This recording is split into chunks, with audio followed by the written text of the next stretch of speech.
ನಮಸ್ತೆ friends, welcome back to my channel. ಇವತ್ತಿನ ವಿಡಿಯೋದಲ್ಲಿ 40 ವರ್ಷ ದಾಟಿದ ಮಹಿಳೆಯರ ಬಗ್ಗೆ ಸ್ವಲ್ಪ ನಾನು ಹೇಳ್ತೀನಿ. ಮಿಡ್ಲ್ ಏಜು ಅಂತ ಹೇಳ್ಬೋದು. ತುಂಬ ವಯಸ್ಸಾದವರು ಅಲ್ಲ, ತುಂಬ ಚಿಕ್ಕ ಏಜು ಅಲ್ಲ ಅಲ್ವಾ, ಒಂದು ಮಿಡ್ಲ್ ಏಜ್ ಇರುತ್ತೆ. ಸಾಮಾನ್ಯವಾಗಿ ಆಲ್ಮೋಸ್ಟ್ ಜವಾಬ್ದಾರಿಗಳೆಲ್ಲ ಸಾಮಾನ್ಯವಾಗಿ ಸುಮಾರು ಮುಗಿದಿರುತ್ತೆ. ಆದರೂ ನಾವೇನು ಗೊತ್ತಾ, ನಾವು ಹೆಣ್ಮಕ್ಕಳು ಫಸ್ಟು ಹುಟ್ಟಿದ ಮನೆಯಲ್ಲಿ ಹೆಣ್ಣುಮಕ್ಕಳಾಗಿರ್ತೀವಿ. ಅಲ್ಲಿ ನಾವು ಒಂದು ಹೆಣ್ಮಗಳು, ಅಲ್ಲಿ ಒಂದು ನೀತಿಯನ್ನು ಕಲ್ತಿರ್ತೀವಿ. ಅದಾದಮೇಲೆ ನಾವು ಒಂದು ಎಜುಕೇಷನ್ ಎಲ್ಲ ಮುಗಿದು ಒಂದು ಸ್ವಲ್ಪ ವರ್ಷ ಆದಮೇಲೆ ಮದುವೆ ಆಗಿ ಗಂಡನ ಮನೆಗೆ ಬರ್ತೀವಿ. ಅಲ್ಲಿ ಏನಾಗ್ತದೆ, ಗಂಡನ ಮನೆಯಲ್ಲೂ ಸಹ ನಾವು ಅವ್ರ ಹೇಳಿಕೆ ಅಂತ ಅಂದರೆ ಅವರ ಒಂದು ರೀತಿ ನಿಯಮ, ಅಲ್ಲಿಯ ಒಂದು ನಡವಳಿಕೆ ಮೇಲೆ ನಾವು ನಮ್ಮ ಲೈಫನ್ನು ಸೆಟ್ ಮಾಡ್ಕೋತೀವಿ. ಈಗ ನಾವು ತಾಯಿ ಮನೆಯಲ್ಲಿ ಹೇಗಿರ್ತಿದ್ವಿ, ಕೆಲವೊಂದು ಗಂಡನ ಮನೆಗೆ ಹೋದ್ಮೇಲೆ ನಮ್ಮ ಒಂದು ಆಚಾರ ವಿಚಾರಗಳು ಚೇಂಜ್ ಆಗಿಬಿಡುತ್ತೆ. ತುಂಬ ಕಡೆ ಈ ಥರ ಆಗುತ್ತೆ. ಈಗ ಒಂದು 10 ಕಿಲೋಮೀಟ್ರ್ ದೂರದಲ್ಲೂ ಸಹ ಸ್ವಲ್ಪ ಚೇಂಜಸ್ ಇದ್ದೇ ಇರುತ್ತೆ, ಒಂದು ಊರಿಂದ ಇನ್ನೊಂದು ಊರಿಗೆ. ಹಾಗೆ ನಾವು ಬಹಳಷ್ಟು ಒಂದು ಹೆಣ್ಮಕ್ಳಲ್ಲಿ ಕಾಂಪ್ರಮೈಸ್ ಅಂತಲೂ ಹೇಳ್ಬೋದು, ಇಲ್ಲ ತ್ಯಾಗ ಅಂತಲೂ ಹೇಳ್ಬೋದು. ಅಂದರೆ ನಾವು ಬಹಳಷ್ಟು ಮೊದಲೇನು ಕಲ್ತಿದ್ವಲ್ಲ, ಅದ್ರ ಜೊತೆಗೆ ಮದುವೆಯಾಗಿ ಹೋದ್ಮೇಲೆ ಇನ್ನೂ ಬಹಳಷ್ಟು ವಿಷಯಗಳನ್ನು ಕಲಿತೀವಿ. ಬಹಳಷ್ಟು ನಾವು ಒಂದು ಜವಾಬ್ದಾರಿಯುತ ಒಂದು ಮಹಿಳೆ ಆಗಿಬಿಡ್ತೀವಿ ಅಲ್ವಾ. ಅಂಥದ್ರಲ್ಲಿ ನಾವು ಒಂದು ಹಿಂಗೆ 20-25 ವರ್ಷದ ಒಳಗೆ, ಅಥವಾ ಈಗಿನ ಕಾಲದಲ್ಲಿ 25 ವರ್ಷ ನಂತರನೇ ಮದುವೆ ಆಗ್ತಾರೆ.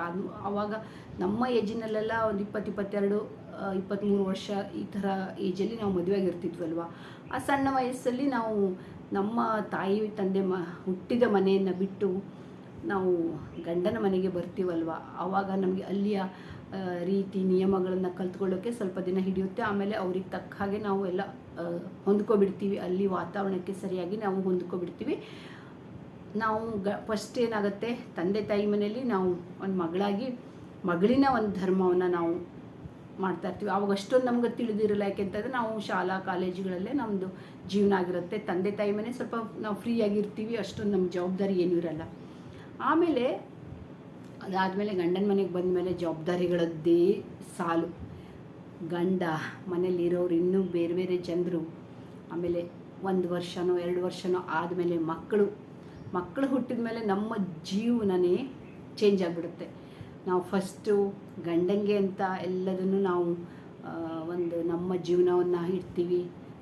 ಅದರಲ್ಲೂ ನೋಡಿ, ನಮ್ಮ ಹೆಣ್ಮಕ್ಳು ನಾವು ಅಂದರೆ ಲೇಡೀಸ್ ಏನು, ನಾವು ಫಸ್ಟು ತಾಯಿ ತಂದೆಯರ ಮಾತು ಕೇಳ್ತೀವಿ. ಆಮೇಲೆ ಮದುವೆಯಾಗಿ ಬಂದಮೇಲೆ ಗಂಡನ ಮಾತು ಕೇಳೋದು. ಆಮೇಲೆ ಇದ್ದೇ ಇದೆ, ಗಂಡ ಹೇಳ್ದಂಗೆ ಗಂಡಂಗೆ ಅಡುಗೆ ಯಾವುದು ಇಷ್ಟ ಅದನ್ನು ಮಾಡೋದು.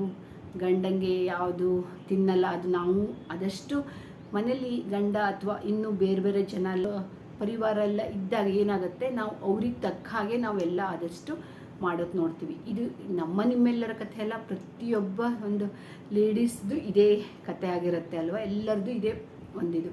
ಹೆಣ್ಮಕ್ಳು ಹಾಗೆ ಅಲ್ವ, ನಾವು ಒಂದು ಮನೆಯಿಂದ ಮತ್ತೊಂದು ಮನೆಗೆ ಹೋದಾಗ ಅಡ್ಜಸ್ಟ್ ಆಗೋದು ಒಂದು ನಿಯಮನೇ. ನಾವೇನು ಮಾಡ್ತೀವಿ, ಗಂಡಂಗೆ ಇಷ್ಟ ಆಗಿರೋದನ್ನು ಮಾಡ್ತೀವಿ. ಮನೇಲಿ ಇನ್ನೂ ಬೇರೆ ಬೇರೆ ಜನರು ಯಾರ್ಯಾರು ಇರ್ತಾರೆ, ಅವ್ರು ಯಾವ್ದು ತಿಂತಾರೆ ಯಾವ್ದು ತಿನ್ನಲ್ಲ, ಅದು ಸ್ವಲ್ಪ ವಯಸ್ಸಾದವರಿದ್ದರೆ ವಯಸ್ಸಾದವರಿಗೆ ಯಾವುದು ಊಟ ಸೂಟ್ ಆಗುತ್ತೆ ಯಾವ್ದು ಸೂಟ್ ಆಗಲ್ಲ ಅದನ್ನೆಲ್ಲ ನೋಡಿ ನಾವು ಮಾಡಬೇಕಾಗತ್ತೆ. ಸ್ವಲ್ಪ ಏನಾದರೂ ಹುಷಾರಿಲ್ಲದೆ ಹೋದವರು ಅಂದರೆ, ಏನಾದರೂ ಒಂಚೂರು ಯಾರಿಗಾದ್ರೂ ಹುಷಾರಿಲ್ಲ ಅಂದರೆ ಅವರಿಗೆ ತಕ್ಕ ಹಾಗೆ ನಾವು ಅಡುಗೆ ಮಾಡಬೇಕು, ಅವ್ರಿಗೆ ತಕ್ಕ ಹಾಗೆ ನಡ್ಕೋಬೇಕು. ಭಾಳಷ್ಟು ನಾವು ಒಂದು ನಮ್ಮ ಹಿಂದೆ ಜವಾಬ್ದಾರಿಗಳ ಒಂದು ಸಾಲೇ ಇರುತ್ತೆ, ಒಂದಾದ ಕೂಡಲೇ ಒಂದು. ಆಮೇಲೆ ಬಿಡಿ, ಇಷ್ಟೆಲ್ಲ ಆಯಿತಾ, ಇನ್ನೇನು ಮದುವೆಯಾಗಿ 1 ವರ್ಷನೋ 2 ವರ್ಷನೋ ಆದಮೇಲೆ ಮಕ್ಕಳು ಹುಟ್ಟಿದ ಮೇಲಂತೂ ನಮ್ಮ ಜವಾಬ್ದಾರಿ ಇನ್ನೂ ನಮ್ಮ ಭುಜದ ಮೇಲೆ ಇನ್ನೂ ಭಾರನೇ ಇದ್ದಿರುತ್ತೆ. ಮಕ್ಕಳು ಹುಟ್ಟಿದ ಮೇಲೆ ಮಕ್ಕಳ ಒಂದು ಅವರ ದೊಡ್ಡ ಮಾಡೋದ್ರಲ್ಲಿ ನಾವು ಮತ್ತೂ ಬ್ಯುಸಿ ಆಗಿಬಿಡ್ತೀವಿ. ಹೀಗೆಲ್ಲ ಆಗ್ತಾ ಮಕ್ಕಳು ದೊಡ್ಡವರಾಗ್ತಾರೆ. ಸ್ವಲ್ಪನೇ ಸ್ಕೂಲಿಗೆ ಹೋಗೋದು, ಆಮೇಲೆ ಹಾಗೆ ಕಾಲೇಜು, ಈ ಥರ ಕಾಲೇಜಿಗೆ ಹೋಗಿ ಅವ್ರ ಜಾಬಿಗೆ ಸ್ಟಾರ್ಟ್ ಆಗುತ್ತೆ. ಈ ಥರ ಅವರದ್ದು ಒಂದು ಲೈಫ್ ಅವರು ಸ್ಟಾರ್ಟ್ ಮಾಡ್ತಾರೆ. ನಾವು ಮಾತ್ರ ಇದ್ದಲ್ಲೇ ಇರ್ತೀವಿ. ಅದೇ ಸೊಸೆ, ಅದೇ ಮಗಳು, ಅದೇ ಅಮ್ಮ, ಹೀಗೆ ನಾವು ಅದೇ ಹೆಂಡತಿ, ಹೀಗೆ ನಾವು ನಮ್ಮದು ಜೀವನದಲ್ಲಿ ಯಾವುದೇ ಒಂದು ಬದಲಾವಣೆ ಇರಲ್ಲ. ಹಾಗೆ ನಮಗೂ ಏಜ್ ಆಗ್ತಾ ಹೋಗುತ್ತೆ. ಮಕ್ಕಳು ದೊಡ್ಡವರು ಆಗ್ತಾ ಹೋದಂಗೆ ನಮಗೆ ಏಜ್ ಆಗ್ತಾ ಹೋದಾಗ ನಮಗೂ ಆದಷ್ಟು ಸ್ವಲ್ಪ ಏನೇನೋ ಪ್ರಾಬ್ಲಮ್ಸ್ ಬರೋಕ್ಕೆ ಸ್ಟಾರ್ಟ್ ಆಗುತ್ತೆ. ಒಂದು ನೋಡಿ, ನಾವು ಅಲ್ಲಿವರೆಗೇನು ನಮ್ಮ ಮನೆ ಸಂಸಾರದಲ್ಲಿ ನಾವು ನಮ್ಮ ಬಗ್ಗೆ ನಾವು ಏನೂ ಕಾಳಜಿ ವಹಿಸೋದೇ ಇಲ್ಲ. ಇದು ಮಾತ್ರ 100% ನಿಜ. ಇದು ಎಲ್ಲರಿಗೂ ಗೊತ್ತಿರ್ಬೋದು. ಹೆಣ್ಣುಮಕ್ಕಳು ಅಂದರೆ ಬೆಳಗ್ಗೆ ಎದ್ದಾಗಲಿಂದ ಸಂಜೆ ತನಕನೂ ಏನಾದರೂ ಕೆಲಸ ಮಾಡ್ತಾನೆ ಇರ್ತಾರೆ. ಈ ಪ್ರತಿಯೊಬ್ಬರು ಮನೆಯಲ್ಲೂ ಹಾಗೆ. ಇತ್ತೀಚಿನ ದಿನಗಳಲ್ಲಿ ಸ್ವಲ್ಪ ಈ ಸೋಷಿಯಲ್ ಮೀಡಿಯಾ ಅನ್ನೋದು ಇರೋದ್ರಿಂದ, ಅಂದರೆ ಈಗ ನಮ್ಮ ಈ ಕಾಲದಲ್ಲಿ ಸ್ವಲ್ಪ ನಾವು ಮೊಬೈಲ್ ಹಿಡ್ಕೊತೀವಿ, ಬಹಳಷ್ಟು ಟೈಮು ಸ್ವಲ್ಪ ಮೊಬೈಲಲ್ಲಿ ನಾವು ಸ್ಪೆಂಡ್ ಮಾಡ್ತೀವಿ. ಮನೆ ಕೆಲಸನೂ ಜೊತೆಲೇ ಮಾಡ್ತಾ ಆಮೇಲೆ ಮಕ್ಕಳದ್ದು ಇದು ಎಲ್ಲ ಕೆಲಸ ಮಾಡ್ತಾ ಈ ಥರ ನಾವು ಸ್ವಲ್ಪ ಆದರೂ ಮೊಬೈಲನ್ನು ಯೂಸ್ ಮಾಡ್ತೀವಿ, ಅಥವಾ ಟಿ ವಿನೋ ಏನೋ ಮಾಡ್ತಾ ಇರ್ತೀವಿ, ನೋಡ್ತೀವಿ. ಈ ಥರದ್ದೆಲ್ಲ ನಮ್ಮದೊಂದು ಸ್ವಲ್ಪ ಆದರೂ ಇರುತ್ತೆ. ಈಗ ನಮಗಿಂತ ನಮ್ಮ ಅಮ್ಮಂದಿರು, ನಮ್ಮ ಅಜ್ಜಿ ಅಥವಾ ನಮ್ಮ ಅಮ್ಮಂದಿರು ಅಥವಾ ನಮ್ಮ ಅತ್ತೆಂದ್ರ ಕಾಲದಲ್ಲಿ ಇನ್ನೂ ಜಾಸ್ತಿ. ಅವರಿಗಂತೂ ಏನೂ ಇರಲಿಲ್ಲ, ಒಂದು ಎಂಟರ್ಟೈನ್ಮೆಂಟ್ ಅಂತಲೇ ಇರಲಿಲ್ಲ. ಅವರಾಯಿತು ಅವ್ರ ಕೆಲಸ 365 ದಿನಾನೂ ಕೆಲಸ, ಅವ್ರ ಪಾಡಿಗೆ ಅವರು ಕೆಲಸನೇ ಮಾಡ್ತಾಯಿರ್ತಾರೆ. ಬೆಳಗ್ಗೆ ತಿಂಡಿ, ಬೆಳಗ್ಗೆ ಟೀ ಕಾಫಿ, ಮತ್ತು ಅಡುಗೆ, ಮತ್ತು ಸಂಜೆಗೆ ಅಡುಗೆ, ಮತ್ತು ಮಧ್ಯಾಹ್ನ ಟೀ, ಮತ್ತು ಸಂಜೆಗೆ ಏನಾದರೂ ಕುಡಿಯೋದಕ್ಕೆ ಮಾಡೋದು. ಹಾಗಂತ ಗಂಡಸರಿಗೆ ಕೆಲಸ ಮಾಡಲ್ಲ ಅಂತಲ್ಲ. ಗಂಡಸರದ್ದು ಅವರದ್ದೇ ಆದ ಜವಾಬ್ದಾರಿಗಳು, ಕೆಲಸ ಭಾಳಷ್ಟಿರುತ್ತೆ. ಅದನ್ನು ಅವ್ರು ನಿಭಾಯಿಸ್ತಾರೆ. ಅವ್ರಿಗೆ ತಕ್ಕ ಹಾಗೆ ನಮ್ಮದು ಅಡುಗೆ ಮಾಡೋದು. ಆಮೇಲೆ ಮಕ್ಕಳು ಹುಟ್ಟಿದ ಮೇಲೆ ಮಕ್ಕಳದ್ದು, ಅದೇ ಹೀಗೆ ಹೇಳಿದೆ ನೋಡಿ, ಮಕ್ಕಳ ಜವಾಬ್ದಾರಿ ನಮ್ಗೆ ಜಾಸ್ತಿ, ಇನ್ನೂ ಜಾಸ್ತಿ. ನಮಗೆ ಗಂಡನಿಗಿಂತ ಜಾಸ್ತಿ ಮಕ್ಕಳ ಮೇಲೆ ಜವಾಬ್ದಾರಿ. ಅವ್ರು ಏನು ತಿಂತಾರೆ, ಇತ್ತೀಚೆಗಿನ ಮಕ್ಕಳಲ್ಲಂತೂ ಜೆನ್ಜಿ ಅಂತ ಹೇಳ್ತಾರೆ ಅವರು. ಮತ್ತು ಅವರದ್ದೇನು, ಅವರಿಗೆ ಯಾವ ಅಡುಗೆನೂ ಇಷ್ಟ ಆಗುತ್ತೆ, ಯಾವ್ದು ಅಡುಗೆ ಇಷ್ಟ ಆಗಲ್ಲ ಅಂತಲೇ ಗೊತ್ತಾಗಲ್ಲ. ಇದನ್ನು ಮಾಡಿದರೆ ಇದು ಯಾಕೆ ಮಾಡಿದೆ, ಅದನ್ನು ಮಾಡಿದರೆ ಅದು ಯಾಕೆ ಮಾಡಿದೆ, ನಂಗೆ ಇದು ಬೇಡ, ನಂಗೆ ಅದು ಬೇಕು, ಅದು ಮಾಡಿದರೆ ಇದು ಬೇಡ. ಇಂಥದ್ದು ಪ್ರತಿಯೊಬ್ಬರ ಮನೆಯಲ್ಲೂ ಇರಬಹುದು. ಯಾಕೆಂತಂದರೆ 2 ಮಕ್ಕಳಿದ್ದಾರೆ ಅಂದರೆ ಅದು 2 ಥರನೇ, 4 ಥರ ಇರುತ್ತೆ. 2 ಅಲ್ಲ 4 ಥರ ಇರುತ್ತೆ. ಅವರಿಗಾಗಿದ್ದು ಇವರಿಗಾಗಲ್ಲ, ಇವರಿಗಾಗಿದ್ದು ಅವರಿಗಾಗಲ್ಲ. ತುಂಬಾ ವೆರೈಟಿ, ಒಂಥರ ಬೇರೆಯೇ ಇರುತ್ತೆ. ಈ ಮೊದಲು ನಾವು ಸಣ್ಣಿರುವಾಗ ಜಾಯಿಂಟ್ ಫ್ಯಾಮಿಲಿ ಇತ್ತು. ಏನಾಗ್ತಿತ್ತು, ನಾವು 4-5 ಮಕ್ಕಳೆಲ್ಲ ಜೊತೇಲಿ ಇರ್ತಿದ್ವಿ. ಊಟಕ್ಕೆ ಬಂದರೆ ಯಾವ್ದು ಮಾಡಿದ್ದಾರೆ ಅದನ್ನು ಊಟ ಮಾಡ್ಕೊಂಡು ಹೋಗ್ತಿದ್ವಿ, ಬಡಿಸಿದ್ದನ್ನು. ಯಾಕೆಂತಂದರೆ ಆವಾಗ ಆಪ್ಷನ್ ಇರಲಿಲ್ಲ, ಇದನ್ನೇ ಹಾಕ್ಕೋಬೇಕು, ನನಗೆ ಇದೇ ಮಾಡಬೇಕು, ನಾ ಇದು ತಿನ್ನಲ್ಲ, ನನಗದು ಬೇಡ ಅಂದರೆ ಬಿಡೋದು ಅಷ್ಟೇ. ಇನ್ನೊಂದು ಯಾವ್ದು ಮಾಡಿದ್ದಾರೆ ಅದ್ರ ಹಾಕ್ಕೊಳ್ಳೋದು. ನಾವು ಅದು ನನಗೆ ಬೇಡ, ನಾ ತಿನ್ನಲ್ಲ ಅಂದರೆ ಬೇರೆದು ಮಾಡಿಕೊಡ್ತೀನಿ, ಊಟ ಮಾಡು, ಇದು ಬಿಡು ಹಾಗಿದ್ರೆ ಅಂತ ಹೇಳೋರೆಲ್ಲ ಇರಲಿಲ್ಲ. ಯಾಕೆಂತಂದರೆ ಮನೇಲಿ ಆವಾಗ ಆ ಥರ ವಾತಾವರಣನೇ ಇತ್ತು. ಯಾರಿಗೂ ಪ್ರತ್ಯೇಕವಾದ ಒಂದು ಈ ಥರದ್ದು ಅವರಿಗೆ ಪ್ರತ್ಯೇಕವಾಗಿ ಒಂದು ಟ್ರೀಟ್ಮೆಂಟ್ ಕೊಡೋದು ಎಲ್ಲೂ ಇರಲಿಲ್ಲ. ಎಲ್ಲರಿಗೂ ಸಮಾನವಾದ ಒಂದು ಟ್ರೀಟ್ಮೆಂಟು, ಅಂದರೆ ಸಮಾನವಾದ ಇಕ್ವಾಲಿಟಿ ಇತ್ತು. ಅಂದರೆ ಈಗ ನನಗೆ ಯಾವುದಾದ್ರೂ ಇಷ್ಟ ಇಲ್ಲ ಅಂದರೆ ಆ ತರಕಾರಿನ ನಾನು ತೆಗೆದಿಡಬಹುದು, ತಿಂದೆ. ಆದರೆ ನನಗೆ ಬೇರೆದು ಬೇಕು, ಇದ್ರ ಮಾಡಿಕೊಡು ಅನ್ನೋಂಗೆ ನಾನು ಹೇಳೋ ಹಾಗಿಲ್ಲ, ನಮ್ಮ ಮನೇಲಿ ಬೇರೆಯವ್ರು ನಮಗೆ ಮಾಡಿಕೊಡೋ ಹಾಗಿಲ್ಲ. ಯಾಕೆಂತಂದರೆ ಆವಾಗಿನ ಪರಿಸ್ಥಿತಿನೇ ಆಗಿತ್ತು. ಮತ್ತು ತಾಯಂದ್ರಿಗೂ ತುಂಬ ಕೆಲಸ ಆಗ್ತಿತ್ತು. ಈ ಥರದ್ರಲ್ಲಿ ಅವರಿಗೆ ಟೈಮೇ ಇರ್ತಾ ಇರಲಿಲ್ಲ. ಒಂದಿನ ಬೆಳಗ್ಗೆ ಏನು ಅಡುಗೆ ಮಾಡಿದರು, ಬೆಳಗ್ಗೆ ದೋಸೆ ತಿಂಡಿ ಏನು ಮಾಡಿದರು, ಅಥವಾ ಮಧ್ಯಾಹ್ನ ಅಡುಗೆ ಯಾವ್ದು ಮಾಡಿದರು, ಅನ್ನ ಸಾಂಬಾರು, ಮೊಸರಿಂದ ಬಜ್ಜಿ, ಅಥವಾ ಇನ್ನು ಪಲ್ಯ, ಅಥವಾ ಇನ್ನೂ 3-4 ಅಡುಗೆ ಅಂತೂ ನಮ್ಮಲ್ಲಿ ಇರುತ್ತೆ. ಮಿನಿಮಮ್ 4 ಇದ್ದೇ ಇರುತ್ತೆ.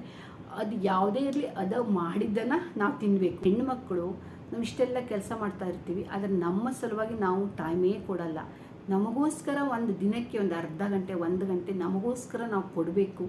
ಯಾಕೆಂತಂದರೆ ಈಗ ನಮಗೆ ಒಂದು 40-45 ವರ್ಷ ಆದಮೇಲೆ ಬಹಳಷ್ಟು ನಾವು ನಮಗೋಸ್ಕರ ನಮ್ಮ ಒಂದು ಆರೈಕೆ ಅಥವಾ ನಮ್ಮ ಬಗ್ಗೆ ಕಾಳಜಿ ವಹಿಸೋದನ್ನು ಒಂದು ದಿನಕ್ಕೆ 1 ಗಂಟೆ ಆದರೂ ನಾವು ಮಾಡಬೇಕು ಅಂತ ನನಗನ್ಸುತ್ತೆ. ಯಾಕೆ ಗೊತ್ತಾ, ಮೊದಲನ ಕಾಲದಲ್ಲಿ ನೋಡಿ, ಎಷ್ಟೇ ಕೆಲಸ ಆದರೂ ತಿಂಗಳಲ್ಲಿ 3 ದಿನ ಒಂದು ರಜಾ ಅನ್ನೋದೊಂದು ಮಾಡಿ ಅವ್ರಿಗೆ 3 ದಿನ ರೆಸ್ಟ್ ಕೊಡ್ತಿದ್ರು. ಅದು ಯಾಕೆ ಅಂತಂದರೆ ಸ್ವಲ್ಪ ಹೆಂಗಸರಿಗೆ ಆ ಟೈಮ್ನಲ್ಲಿ ಸ್ವಲ್ಪ ರೆಸ್ಟ್ ಬೇಕು ಅಂತ 3 ದಿನ ರೆಸ್ಟ್ ಸಿಗ್ತಿತ್ತು. ಇತ್ತೀಚೆಗೆ ಹೊರಗಡೆ ನಾವು ಜಾಬಲ್ಲಿ ಮಾಡೋರಿಗೆಲ್ಲ ಈ ಥರ ಏನೂ ಅದು ಇರಲ್ಲ. ಎಲ್ಲ ಯಾವಾಗ ಬೇಕೋ ಆವಾಗ ಕೆಲಸ ಮಾಡ್ತಾರೆ. ಅದರಲ್ಲೂ ಜಾಬಿಗೆ ಹೋಗೋ ಮಹಿಳೆಯರಿಗಂತೂ ತುಂಬಾ ಇದೆಲ್ಲ ಮನೆ ಕೆಲಸನೂ ಮಾಡಬೇಕು, ಜಾಬಲ್ಲಿ ಆಫೀಸ್ ಕೆಲಸನೂ ಮಾಡಬೇಕು, ಅವರಿಗಂತೂ ಇನ್ನೂ ಆಗುತ್ತೆ. ಸೊ ಇದೆಲ್ಲ ನೋಡಿದಾಗ ನಾವು ದಿನಕ್ಕೆ 1 ಗಂಟೆ, ಒಂದು ಅರ್ಧ ಗಂಟೆ 1 ಗಂಟೆ ಆದರೂ ನಮ್ಮ ಬಗ್ಗೆ ನಾವು ಪ್ಯಾಂಪರ್ ಮಾಡ್ಕೋಬೇಕು. ಕೆಲವೊಂದಷ್ಟು ಟಿಪ್ಸನ್ನು ನಾನು ಇವತ್ತಂತೂ ಈಗ ಹೇಳೋಕ್ಕಾಗಲ್ಲ, ಲಾಂಗ್ ವಿಡಿಯೋ ಆಗ್ಬಿಡುತ್ತೆ. ನಾಳೆ ಹೇಳ್ತೀನಿ. ನಾವು ಏನಾದರೂ ಒಂದು ಸ್ವಲ್ಪ ನಮ್ಮ ಸಲುವಾಗಿ ನಾವು ಮಾಡ್ಕೋಬೇಕು ಅಂತ, ಅದ್ರ ಮೇಲೆ ಒಂದಷ್ಟು ನಾಳೆ ನಿಮಗೆ ಆ ಟಿಪ್ಸ್ಗಳನ್ನೆಲ್ಲ ಹೇಳ್ತೀನಿ. ಹಾಗೆ ನಾವು ನಮ್ಮ ಬಗ್ಗೆ ನಾವು ಕಾಳಜಿ ವಹಿಸಬೇಕು, ನಮ್ಮನ್ನು ನಾವು ಪ್ರೀತಿಸ್ಕೋಬೇಕು. ನಾವು ಯಾರು ಹೇಳಿದ್ದರೂ ನಾವು ಮಾಡ್ತೀವಿ. ಮಕ್ಕಳು, ಗಂಡ, ಮನೇಲಿ ಎಲ್ರಿಗೂ ನಾವು ಬೇಕಾದಂಗೆ ನಡ್ಕೋತೀವಿ. ಆದರೆ ನಮಗೆ ಇಷ್ಟವಾಗಿರೋದನ್ನು ನಾವು ಸಹ ಸ್ವಲ್ಪ ಆದರೂ ಒಮ್ಮೊಮ್ಮೆ ಮಾಡ್ಕೊಂಡು ತಿನ್ನಬೇಕು. ನಮ್ಗೆ ಯಾವ್ದು ಇಷ್ಟ ಆಗುತ್ತೆ ನಾವು ತಿನ್ನಬೇಕು. ಈ ಏಜ್ ನಮ್ಮದು, ನಾವು ಆರಾಮಾಗಿ ಅಂದರೆ ಸ್ವಲ್ಪ ಒಂದು ಖುಷಿಯಿಂದ ಜೀವನ ಮಾಡುವಂತಹ ಒಂದು ಇದಾಗಬೇಕು ನಮ್ಮದು ಏಜು. ಈಗ ಅಂದರೆ ನಾವು ಒಂದು ಜವಾಬ್ದಾರಿ ಹಂತವನ್ನು ಮುಗಿಸಿದ್ದೀವಿ. 45 ವರ್ಷ ಅಂದರೆ 50 ವರ್ಷಕ್ಕೆ ಬರ್ತಾ ಇದ್ದಂತಲೇ ಜನರು ಒಂದೆಲ್ಲ ಮಕ್ಕಳೆಲ್ಲ ದೊಡ್ಡವರಾಗಿರ್ತಾರೆ, ಅವರೆಲ್ಲ ಎಷ್ಟೋ ಮನೆಯಲ್ಲಿ ಜಾಬಿಗೆ ಹಿಡಿದಿರ್ತಾರೆ, ಮಕ್ಕಳು ಜಾಬಿಗೆ ಹೋಗಿರ್ತಾರೆ, ಅಥವಾ ಒಂದು ಲಿಮಿಟ್, ಒಂದು ಹಂತದ ಒಂದು ಲೈಫನ್ನು ಅವರಿಗೆಲ್ಲ ನಾವು ಕೊಟ್ಟಿರ್ತೀವಿ. ಜವಾಬ್ದಾರಿಗಳನ್ನೆಲ್ಲ ಆದಷ್ಟು ನಾವು ಮುಗಿಸಿರ್ತೀವಿ. ಜವಾಬ್ದಾರಿ ಮುಗಿಯೋದೇ ಇಲ್ಲ ಬಿಡಿ. ಈಗ ಜೀವನ ಅಂದರೆ ಸಾಯೋ ತನಕನೂ ಜವಾಬ್ದಾರಿ ಇದ್ದೇ ಇರುತ್ತೆ, ಮುಗಿದೇ ಇರುವಂಥ ನಮ್ಮ ಲೈಫ್ ಆಗಿರುತ್ತೆ.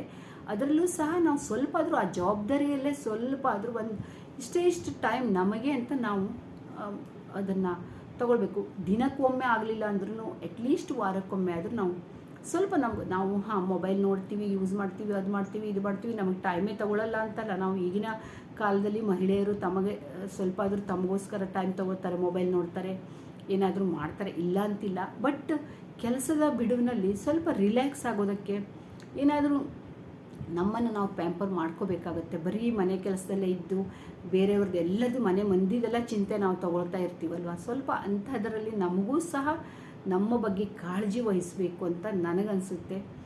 ಹೀಗೆ ಗಂಡಸರು ಸಹ ತುಂಬಾ ಅವ್ರ ಕೆಲಸನೂ ಬಹಳ ಮಾಡ್ತಾರೆ, ಅವರಿಗೂ ಸಹ ಇದು ಅನ್ವಯ ಆಗುತ್ತೆ. ಅವರು ಸಹ ಒಂದು 45-50 ವರ್ಷ ಆದಮೇಲೆ ಅವ್ರ ಬಗ್ಗೆನೂ ಅವರು ಕಾಳಜಿ ವಹಿಸಬೇಕು. ಯಾಕೆಂತಂದ್ರೆ ಮಕ್ಕಳನ್ನೆಲ್ಲ ಒಂದು ಎಜುಕೇಷನ್ ಕೊಟ್ಟು ಒಂದು ಹಂತಕ್ಕೆ ತಲುಪಿಸಿರ್ತಾರೆ, ಅವರಿಗೂ ಸಹ ಇದು ಅನ್ವಯ ಆಗುತ್ತೆ. ನಾನು ಒಂದು ಹೆಣ್ಣು ಮಕ್ಕಳಿಗೆ ಅಂತ ನಾನು ಇದು ಹೇಳಿದ್ದಕ್ಕೆ ಇವತ್ತು ನಾನು ಈ ಥರದ್ದು ಒಂದು ಮಾತಾಡ್ತಾ ಇದ್ದೀನಿ. ತುಂಬ ಜನರಿಗೆ ಇದು ಆಗಬಹುದು, ಮನೆ ಕೆಲಸದಲ್ಲಿ ಬಿಡುವೇ ಇರಲ್ಲ ಅಂತ. ಈಗ ಯಾಕೆಂತಂದ್ರೆ ನಾವು ಅದರಲ್ಲಿ ಈಗ ಮೊಬೈಲಲ್ಲಿ ವೀಡಿಯೋ ಮಾಡ್ತೀವಿ, ಯೂಟ್ಯೂಬ್ ವೀಡಿಯೋ ಮಾಡೋದಕ್ಕೂ ಕೆಲವೊಂದು ಸರಿ ನಾವು ಟೈಮ್ ನೋಡ್ಕೋಬೇಕಾಗುತ್ತೆ. ಮನೇಲಿ ಯಾರೂ ಇಲ್ಲ, ಅದನ್ನು ನೋಡ್ಕೋಬೇಕು. ಯಾಕೆಂದರೆ ನಮ್ಮ ಸುತ್ತಮುತ್ತಲು ಮನೇಲಿದ್ದರೆ ಜನ ಇದ್ದರೆ ಗಲಾಟೆ, ನಮಗೆ ಅದಕ್ಕೊಂದು ಟೈಮ್ ಸಿಗೋಲ್ಲ. ನಾವೇನೋ ಒಂದು ಮಾಡೋಣ ಅನಿಸುತ್ತೆ, ಆದರೆ ನಮ್ಮ ಕೆಲಸ ನಾವು ಮಾಡ್ಕೊಳ್ಳೋಕ್ಕೂ ಸಹ ಅಂದರೆ ಇದು ಒಂದು ನಮ್ಮ ಕೆಲಸದಲ್ಲೇ ಬಂತು. ನಾವು ಪ್ರೀತಿ ಪಟ್ಟು ನಾವು ಇಷ್ಟಪಟ್ಟು ಮಾಡುವಂಥ ಒಂದು ವೀಡಿಯೋ ಇದು ನಮ್ಮ ಯೂಟ್ಯೂಬ್ ಆಗಿರುತ್ತೆ. ಅದಕ್ಕೆ ಸಹ ನಮಗೆ ಕೆಲವೊಂದು ಸರಿ ಟೈಮ್ ಇರಲ್ಲ. ಟೈಮ್ ಇದೆ ಅಂದ್ರೂ ಸಹ ವಾತಾವರಣ ಅಷ್ಟು ಅನುಕೂಲ ಆಗಿರಲ್ಲ ನಮಗೆ. ಅದನ್ನೆಲ್ಲ ನೋಡಿದಾಗ ಬೇಜಾರು ಬಂದುಬಿಡುತ್ತೆ. ನಾವು ಇಷ್ಟೆಲ್ಲ ಇಡೀ ದಿನ ಕೆಲಸ ಮಾಡ್ತಾ ಇರ್ತೀವಿ, ಆದರೆ ನಮಗೂ ಒಂದು ಅರ್ಧ ಗಂಟೆ ಒಂದು ವೀಡಿಯೋ ಮಾಡೋಕ್ಕೂ ಟೈಮ್ ಇರಲ್ವಲ್ಲ ಅಂತ ಒಂದೊಂದು ಸರಿ ಆ ಥರ ಆಗುತ್ತೆ. ಮನೆ ಪ್ರತಿಯೊಬ್ಬರಿಗೂ ಇದು ಆಗುವಂಥದ್ದು. ಹೌಸ್ ವೈಫಿಗೆ ಒಂಥರ ಆದರೆ ವರ್ಕಿಂಗ್ ವುಮನಿಗೆ ಒಂಥರ ಒಂದು ಪ್ರಾಬ್ಲಮ್ಸು. ಅಂದರೆ ಪ್ರಾಬ್ಲಮ್ಸಲ್ಲೇ ನಾವು ಖುಷಿನ ಕಂಡುಕೊಳ್ಳೋದು ನಮ್ಮ ಮಹಿಳೆಯರ ಒಂದು ಅಭ್ಯಾಸ. ನಾವು ಎಷ್ಟೇ ಪ್ರಾಬ್ಲಮ್ಸ್ ಇದ್ರೂ ತೋರಿಸ್ಕೊಳ್ಳೋದೆ ನಾವು ಒಂದು ಖುಷಿಯಿಂದ ಎಲ್ಲರನ್ನೂ ಒಂಥರ ಚೆನ್ನಾಗಿ ನೋಡ್ಕೊಳ್ತೀವಲ್ವ, ಅದು ನಮಗೆ ಬಂದಿರುವಂಥ ಒಂದು ಗಾಡ್ ಗಿಫ್ಟ್ ಅಲ್ವಾ. ಎಷ್ಟು ಜನ ಇದ್ರೆ ನೀವು ನನ್ನ ಈ ಮಾತಿಗೆ ಒಪ್ತೀರಾ ಹೇಳಿ? ಎಷ್ಟು ಜನ ಇದನ್ನು ನೀವು ನನ್ನ ಮಾತನ್ನು ಮೆಚ್ತೀರಾ? ಇನ್ನೂ ಭಾಳಷ್ಟು ಹೇಳಬೇಕು ಅನಿಸುತ್ತೆ, ಆದರೆ ತುಂಬ ಲಾಂಗ್ ವಿಡಿಯೋ ಆಗಬಹುದು. ಸೊ ಇಲ್ಲಿಗೆ ನಾನು ಇವತ್ತಿನ ನನ್ನ ನಾವು ಮಹಿಳೆಯರು, ನಾವು 40 ವರ್ಷ ದಾಟಿದ ಮಹಿಳೆಯರು ಯಾವ ಥರ ನಾವು ನಮ್ಮನ್ನು ಸ್ವಲ್ಪ ನಾವು ನಮ್ಮ ಬಗ್ಗೆ ಕಾಳಜಿ ವಹಿಸಬೇಕು ಅಂತ ನಾನು ಒಂದು ಹೇಳಿದೆ. ಆಮೇಲೆ ನಾಳೆ ನಾವು ಇದ್ರ ಬಗ್ಗೆ ಒಂದಷ್ಟು ಇನ್ನೂ ಸ್ವಲ್ಪ ನಾನು ಮಾತಾಡ್ತೀನಿ. ಅಂದರೆ ನಮ್ಮ ಬಗ್ಗೆನೇ ನಾವು ಕಾಳಜಿ ವಹಿಸೋದು ಯಾವ್ಯಾವ ಥರ ನಾವು ನಮಗೆ ಇದು ಮಾಡ್ಕೋಬೇಕು, ಪ್ಯಾಂಪರ್ ಮಾಡ್ಕೋಬೇಕು ಅನ್ನೋದನ್ನು ನಾನು ಹೇಳ್ತೀನಿ. ಓಕೆ, ಈ ವಿಡಿಯೋ ಇಷ್ಟ ಆದರೆ ಒಂದು ಲೈಕ್ ಮಾಡಿ, ಥ್ಯಾಂಕ್ ಯು. ಮತ್ತು ಲೈಕ್ ಮಾಡಿದ ಮೇಲೆ ಕಾಮೆಂಟ್ ಮಾಡಿ. ಆಮೇಲೆ ಫಸ್ಟ್ ಟೈಮ್ ನನ್ನ ಚಾನಲಿಗೆ ಬಂದಿದ್ದಿದ್ರೆ ಸಬ್ಸ್ಕ್ರೈಬ್ ಮಾಡ್ಕೊಂಡು ನೋಡಿ ಅಂತ ಹೇಳ್ತಾ ಈ ವಿಡಿಯೋನ ಇಲ್ಲಿಗೆ ಎಂಡ್ ಮಾಡ್ತೀನಿ. ಬಾಯ್ ಬಾಯ್, ಥ್ಯಾಂಕ್ ಯು.